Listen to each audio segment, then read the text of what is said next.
Welcome back to the Abundant Behavior Podcast. I'm your host, Ali Banks. And on my platform, I like to take business and faith and combine it all on one platform. You know, they say that the biggest gap in the world is between knowing and doing. And the reason a lot of people don't execute is simply because they lack the knowledge in certain areas. On my platform, I like to bring many entrepreneurs from different walks of life, from different endeavors, just so they can come on, tell their story, give you guys a few gems to help you guys get to your destination a little bit faster. But today we have Motivation Monday. And on Motivation Monday, I like to bring you guys something that you guys can use to motivate you, inspire you just throughout your week to help you get to your destination and stay on your mission. Today, I bring you guys something that's very important when it comes to entrepreneurship, when it comes to working a 9 to 5, when it comes to going to the gym, and that's anything in life, and that's goal setting. See, a lot of people, they have goals, they have aims, they have this hope and will to achieve higher things. But ask yourself this simple question. Are you doing the necessary steps in order to achieve a goal properly? Or are you just running yourself crazy with all these thoughts and ideas just sitting in your head and you never actually put your foot on the gas and actually execute these things? So today, first, what I want to do is I want to talk about why we even write goals, why is that important, and then I'm going to get into actually how you can write your goals down and achieve it step by step. So first, I love to define words. I know a lot of times in life, we hear people use words repeatedly, and so subconsciously we start to understand what this word means, but because we think we have a general idea of that word, we never actually look up the actual definition.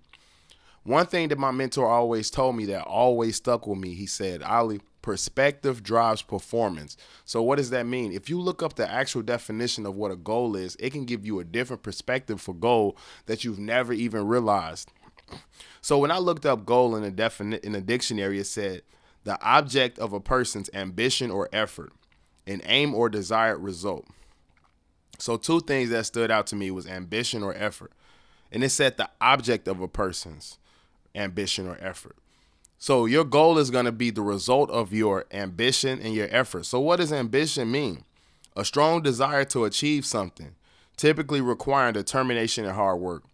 I know a lot of times when we get to our goals and we have these dreams for ourselves, and it seems like a crazy life compared to where you are. And so you start to dream and you start to discourage yourself immediately because you like, that is going to take a lot of work. I don't even know if I have the capacity to even achieve those things. I know God is putting it on my mind, but I don't even know if I can do it. And you start to doubt yourself. You have to have a strong desire when you trying to chase a goal. But how do you get that? In a book, Think and Grow Rich, it talks about having a burning desire. Simply what they said a burning desire is a powerful, intense craving for a specific goal that consumes your thoughts and actions. It's more than just a hope or a wish. It's a passionate longing that drives you to overcome obstacles and persistently pursue your objective until it's achieved. I underlined a few things in that powerful definition of a burning desire that comes from the book Think and Grow Rich. I underlined it consumes your thoughts and actions. When something consumes your thoughts, it's all you're thinking about all day. This is all that you can't sleep. You can't really eat because it's consuming your mind so much. You have to just think of many ideas of how you can get it done. It's all 24/7. It's like a problem that you have to find an answer to. When your goal is like a problem that you have to find an answer to every single day and you can't sleep, that's how you know you finally reached a part of a burning desire.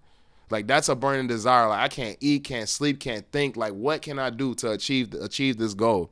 What do I have to do to make myself better in order to become the person that I need to be to walk in this goal? Like who do I need to become? What do I need to do? These are always going to be the thoughts that consume your mind. We all know that your thoughts create your actions and your actions create your reality. So what are you consistently thinking about on a day-to-day basis? What are you consuming your mind with on a day-to-day basis? It says it's more than just a hope or wish. It's not just something that you just throw in the air and you like, okay, God, please just throw it back at me. Nah, you like, this is something that I want to work with God with. I want to actually take some actionable steps because I have the faith that this is going to work. It has to work.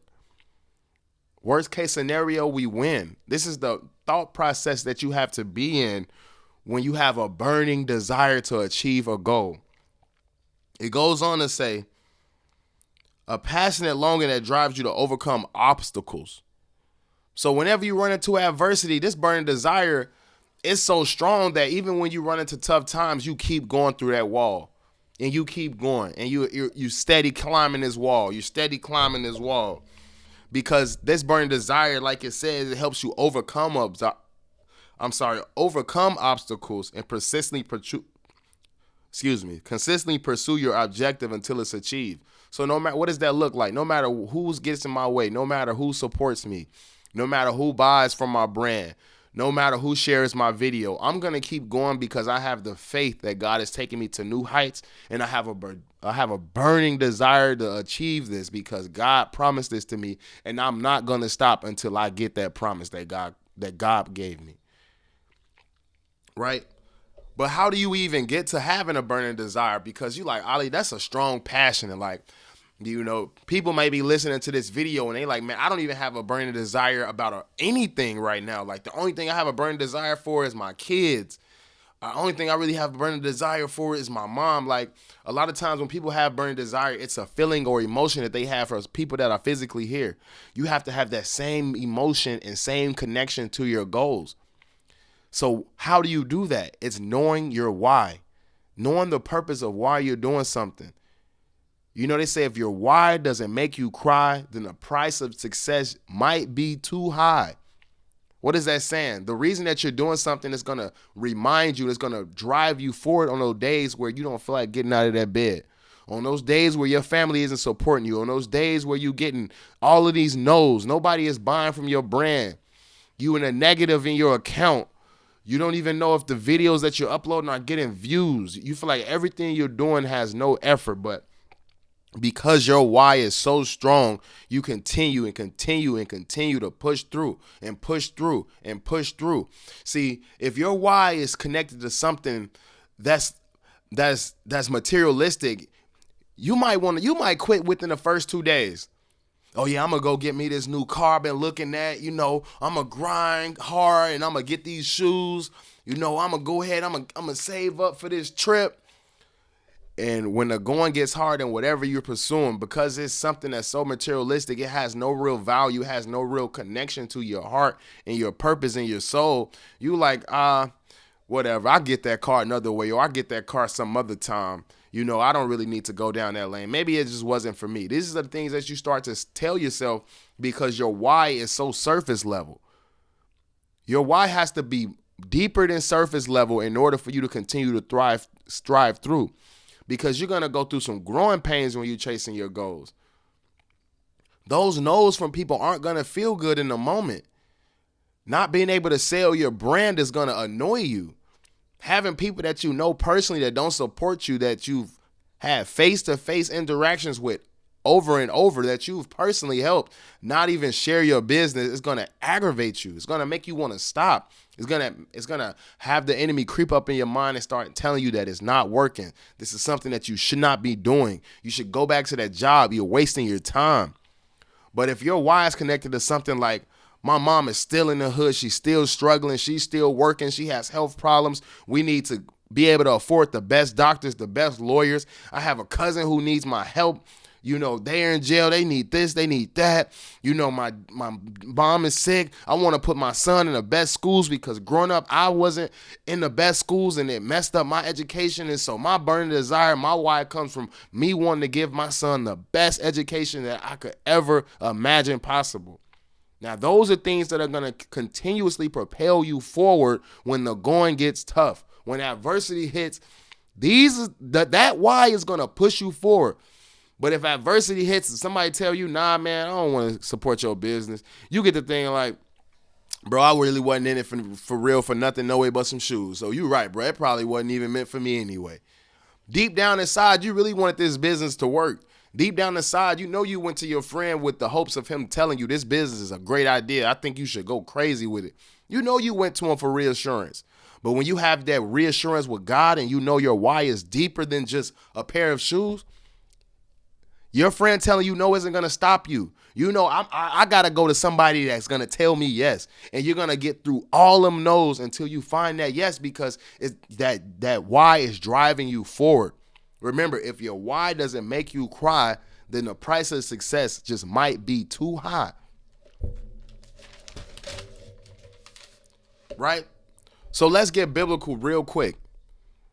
And why you should write down your goals is literally biblical.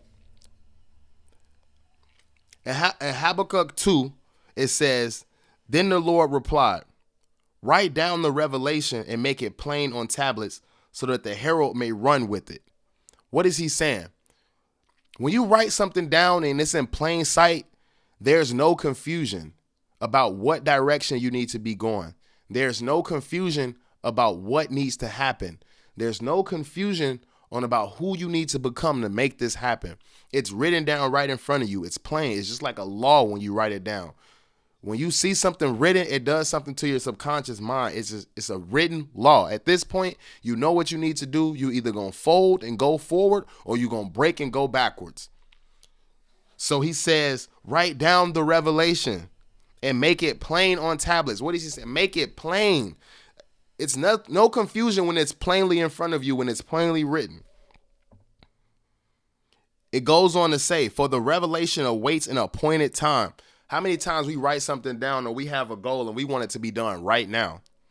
In the word, it says, for the revelation awaits an appointed time. Everything has a season. Right? When you plant, when you plant the seed, you don't harvest the seed in the same day. You have to wait. You have to water that soil. You have to speak over that soil. And then, like the word says, for the revelation awaits an appointed time. When the time is right, God will bless you with those things from the works that you've done. So knowing your why, first of all, it keeps you from having a panic attack and having anxiety, writing it down. It keeps you from stressing out because it's plainly written in front of you. And you know the word says, for the revelation awaits an appointed time. So you don't have to stress about when it happens. Just knowing that it will happen should be the faith that propels you forward. So when you talk about writing down goals, you want to be realistic. And when I say realistic, I'm not saying that you can't aim to make $100 million in one day. If that's something that God is putting on your mind, if that's a desire that you have, go for it. What I'm telling you is, what can you do with what you already have right now? So many times we look for things with our goals that we don't have right now, and we tell ourselves it's not possible because we're just trying to work with things that we do not have. God wouldn't have put it on your mind if he knew you couldn't achieve it. So work with what you have right now. I don't care if you don't have the money to go get an LLC right now. What can you do right now? You can start reaching out to people. You can start doing research. You can start buying books. You can start making yourself knowledgeable in a certain industry. What can you do with what you have right now? Too many people underestimate the power of doing. A lot of people sit back and have so many thoughts about what they have to do that they never move. Just move and figure it out on your way. Because if you're trying to have everything figured out, it's impossible in entrepreneurship. It's impossible with a goal because it's in the unknown. You have to start moving, and on your way, God will start to bring the people around you. He will start to give you signs. He will start to give you the money. In the process of you working, you give God 50%. He's going to come through and give you 50. It's a partnership. You and him. I have faith in you. He has faith in me. We're going to work side by side and get this done. Make sure it's realistic. When I say realistic, what can you do with what you already have right now? You don't have to reach outside of you to get anything.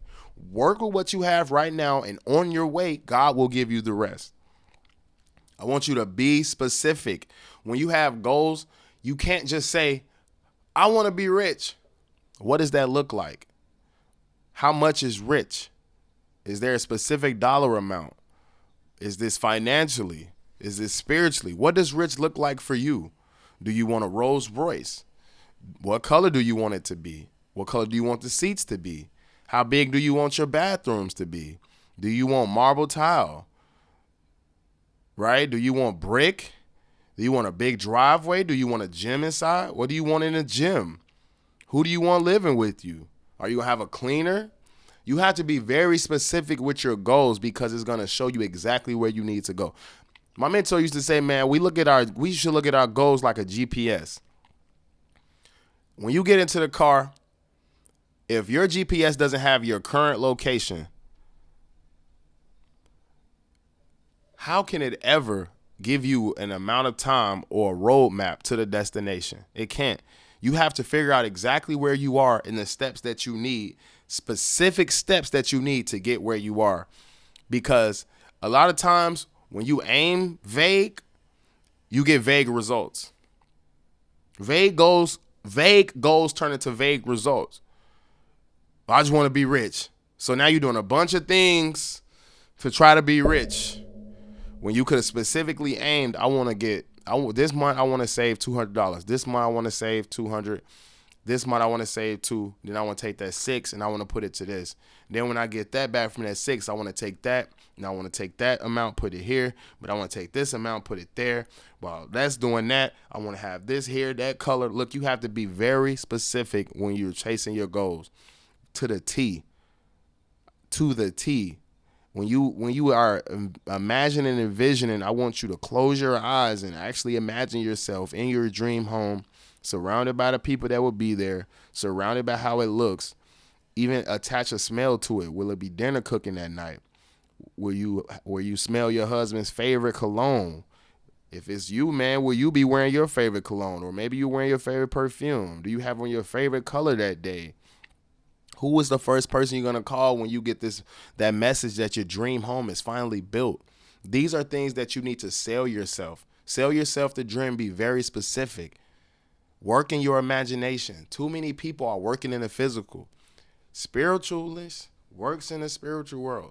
So get a relationship with the higher power and the easier your life will become. Break your big goals down into smaller goals. That's what I mean by being specific. Let's just say I want to start a clothing brand. Okay, boom. We're going to start with square one. What do you need to start a clothing brand? The most important part about having any brand is the name behind the brand in your mission statement. What problem do you want to solve with this brand? Is there even a need for it in the marketplace? These are steps that you don't need any money to do. All this is the planning phases of it. You have to sit down. Okay, I want the name to be this. This is the problem that we're solving. Okay, cool. Now you know you have those two things. What do you want to sell? Okay, I want to sell sweatshirts and hoodies, and I want to have t-shirts. Okay, cool. Now you know you want to sell hoodies, sweatshirts, and t-shirts. What is going to be the fabric? All right, cool. I want it to be a 80% cotton. And I want it to be 20% polyester. Okay, cool. Now you know the fabric. You know you want t-shirts, hoodies. You got the name. You got the problem you solving. You got the mission statement. Now you need a manufacturer. Okay, now I have to start reaching out to manufacturers. Where can I find manufacturers? Now you have to find where you can find manufacturers. You found the place. Okay, vet out a manufacturer. You found the manufacturer. You found out if the manufacturer can get you X, Y, and Z t-shirts, hoodies in this fabric with this name by this mission statement. Okay, cool. We got that. Boom. You have to go down the list. Your whole goal was to become a brand owner. I just broke down that brand owner goal into 15 different mini goals that you can achieve and start attaining right now with what you have right now. Listen, and I'm saying this as humbly as possible. God is great. Every business that I have that you see me own, anything with my name on it, I learned it from this phone. YouTube. There's so many mentors on Instagram. If you're going to be on this phone every single day on social media, you might as well be posting to make money. Facebook is giving away money. They're paying you to post in your story once your page is monetized now. Imagine that. You don't even have to post content. They're just giving you money to post in your story. Everybody posts in a story. I'm getting off track though.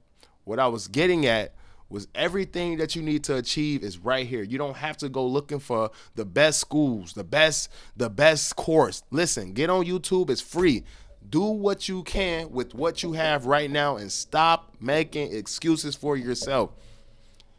You have to tell yourself, is somebody out here that has the same excuses, limitations, amount of kids, the same working hours, the same crappy job, the same mindset, the same house, and they're making it happen every single day because they're using all of that as fuel to the fire and not a way to just tuck their tail and go lay back down in their bed. They know their why is strong. They're on their mission. They have a purpose. They're connected to God every single day, and they know that they're not going to let their current circumstances rob them of their future just because of the way it looks on the physical. When God is giving you a vision, when God is giving you a goal, when he gives you a dream, it is not just for you to go tell your friends, hey, look what God showed me. He wants you to act on it. He wants you to get in the word, write it down, make it plain. I want you to do this for your people. I want you to impact my name through this. He's not just giving you this so you can go off and tell your friends how cool God is. God is great. He is, but he's a great God. He's an abundant God, and whatever he gives you, he wants you to take it and multiply it. He doesn't want you to hold on to it. It's not doing God any good if you're just holding on to your dreams and it's staying in your head. It's not doing him any good. I'm sorry. It's okay that you're a creative person, but it's doing nothing for the people or for the house of God if you're not doing anything with it. You have to execute on your goals.